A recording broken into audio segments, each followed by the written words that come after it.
Hey, welcome back to the Farewell North Devlog. If this is your first time tuning in, Farewell North is a game about restoring color to the world, as you can see here.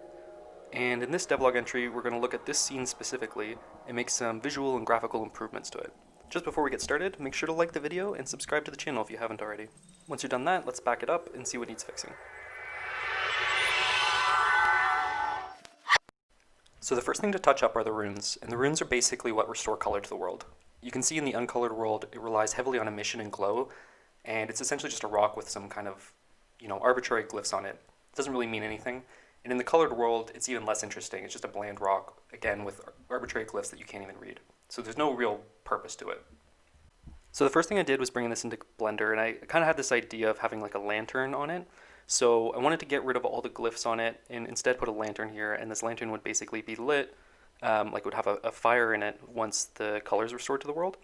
So I brought it into Blender, quickly put a little lantern attachment on it, UV mapped this to an old wooden texture, which maybe doesn't make the most sense for a lantern, but I kind of liked the feel of it. Yeah, so you can see it there, and then the next step was to kind of simplify the texture of the rune itself. So as you can see, I basically just brought it down to be like a plain rock, and I just kept the emission at the very top, so that'll only be visible in the uncolored world, kind of like a marker. And in the colored world, when the rune is activated, there'll be this kind of magical looking flame.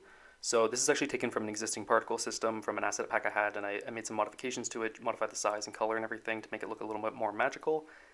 And I also put a light inside the lantern, so if you're kind of looking down into it, it's going to glow white, and it'll be a pretty cool effect. So I hooked this all up to an animator to have it all synchronized, and then it was just kind of a matter of plugging it into the whole coloring system that I've already got in the game to activate it. And let's look at the final result of that. Yeah, so I think this looks much better. It's much less noisy than the rune was, and I think the fire is much more interesting. I really like the white glow. I think that's a really nice touch. And I think this just kind of gives it a little bit more weight, and it feels a little bit more important than it did before. A little less arbitrary, if that makes sense. So the next thing I wanted to improve on was the actual act of activating the stones themselves. Right now, the girl just runs up to it, it just turns on, and there's no real purpose to it, so I wanted to fix that. So just a real quick background on the story of the game, because I haven't really shared it, and it's important to the purpose of this.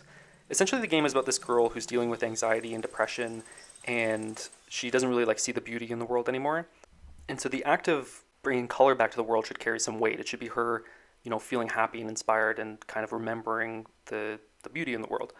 And so what I came up with was this system of memories, and essentially the memories will play out in front of the rune. So you will go to activate one, a memory will kind of come to her, and then that'll bring color and life back to the area around it. So I put together a brand new shader for the memory system in Shader Graph, which I don't use all that often. I just wanted to do something different.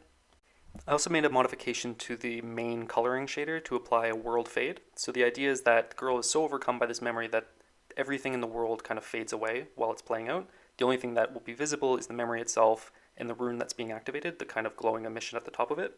And so the idea is that she's going to be overcome with this, the memory's going to play out, she'll be inspired by it, and then color will kind of come bursting out from the rune as that kind of lantern, the new lantern is activated.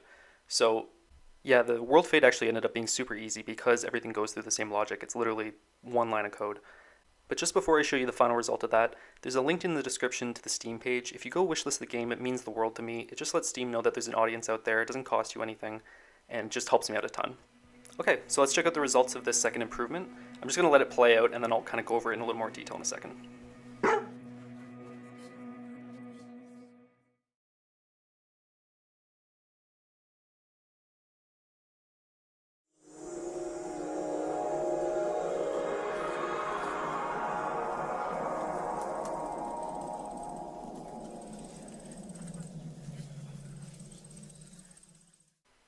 Okay, so just before we get back into the memory itself, just one note on the animation. It's just a placeholder to kind of prove the effect. It doesn't actually mean anything, so don't read too much into that.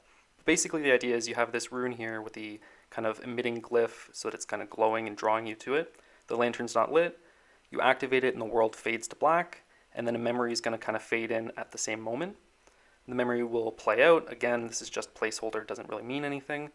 But once the memory is complete, they're going to kind of wisp away and kind of form into the lantern, which will then become the flame that kind of ignites and restores color to the world.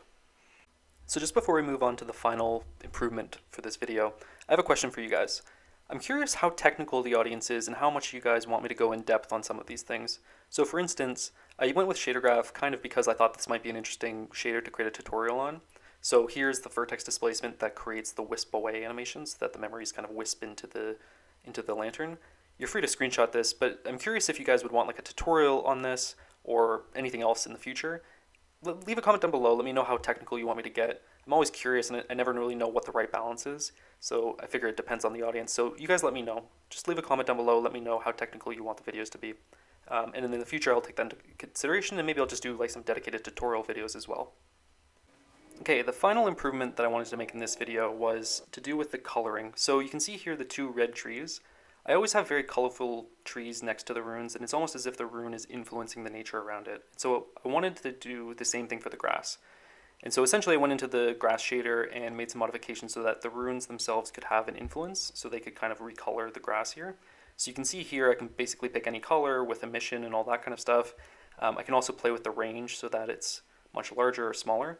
And so I'm just playing with this effect. I think there's a lot of work that needs to be done on the blending. It's not quite right. Right now it almost looks like there's light on the grass but nothing else, and it doesn't really make any sense. Almost like the fire there of the torch is lighting the grass around it but not the stone or the tree. But anyways, I'm playing with the effect and I think there's something to this, and it's going to take a little bit of work to get there. But I've got the base logic in place here, so you can see the grass gets recolored only in the vicinity of the rune.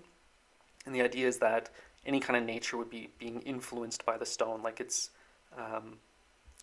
this magical stone with almost too much color kind of bursting out of it. All right, with improvement number 3 in place, let's look at the final result.